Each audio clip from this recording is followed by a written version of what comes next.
سگو پلنگا جمع کو. اعوذ بالله منم شیطان رجیم.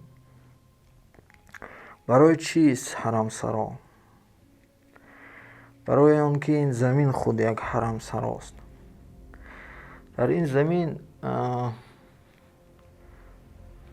فقیر، کمبغل، بیکس است، بی آدم است، تنها است. برای که در این زمین عشق پولی هست. یعنی که تو تمامی تو را دوست می‌دارند آدم ها و به تو رجوع و شروع میکنند و در گرد جمع میشوند اگر پول داشته باشی. یعنی که عشق زمینی این پولی هست و فقیر که بی پول هست وای همه وقت تنها و بیکس هست و آدمای بای که پول دارند و پول را چیکار میکنند؟ میافتند به فکر حرم سرا. یعنی که حرم سرا گفته من چی را در نظر دارم؟ یعنی سرایی که در آن فقط کارهای حرام به دست میزنند. از سیگارت، از ناس، از پیوه، عرق، وینو، مشروبات الکلی، سپیرتی، افیون و دختر بازی، کلیان کشی. اگر مردم در نظر مردم باشد این کارها را قانونی میکند، اسلامی میکند، 3 تا 4 تا زن میگیرد و اینها که کیف کرده میگردند.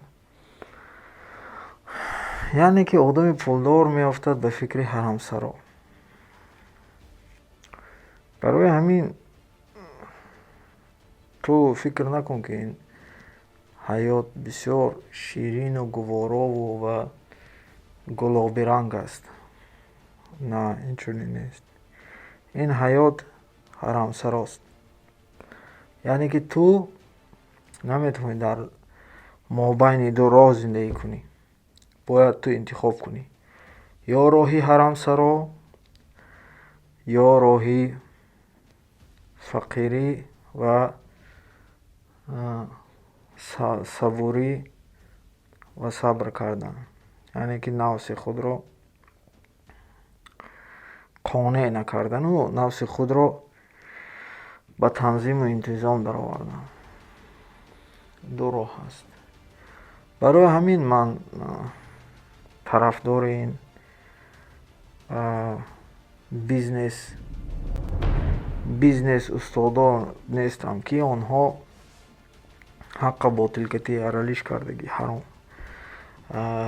و این دو راه را در مابینش خودشون را جا کردگی میگویند که تو میتوانی هم مسلمان باشی و هم از پای پول دوی. یعنی که успешний бизнесмен شوی. نه برادر. یا تو پول را تو برای چی کار میکنی؟ برای کیف کردن تن. این چیزها همه‌اش ساده است.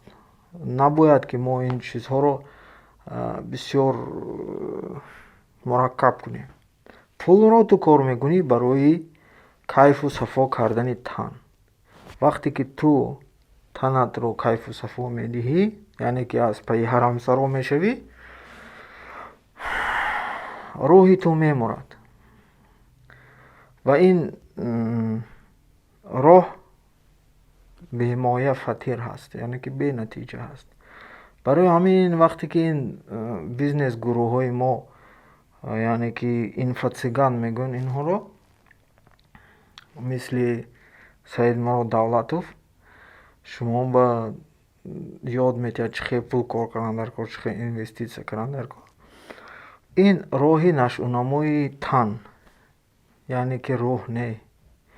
اسلام این رو به تو نمی آموزد و وقتی که این آدم میگوید که اسلام این پیغمبر این تو کرد، این پیغمبر اون طور کرد.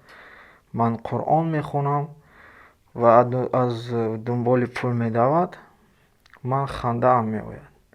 برای که این دو راه علاهیده هست. یا تو راه پول را انتخاب میکنی، یعنی تن را، یا تو راه روح را انتخاب میکنی. آمیختن لازم نیست. آمیختن این کار شیطان است، یعنی که همه خیال کند که تو گمراه شوی. از جدا کردن همه راه خداوند، راه پاکی، راه آسان هست. یعنی خدا همه چیز را به بنده اش آسان کردگی است. و تو به خودت سوال ده، اگر تو میلیونر شوی تو چی کار میکنی؟ این پول را برای چی استفاده میبری؟ برای کیف و صفای خودت، یا اینکه تو عبادت را بسیار میکنی؟ نه. روح تو سایقل میگیرد و پاک میشود آن دمی که وی صبر را یاد میگیرد. از همه این کیف ها صبر کردن را یاد میگیرد. برای همین در قرآن آمدگی است 93 مراتبه که ان الله مع الصابرین، خداوند با همراهی صبر کنندگان.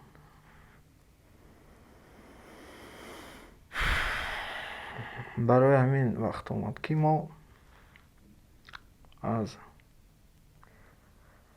حق را از باطل جدا کنیم و فرق کردن این چیزها رو یاد گیریم و این گونه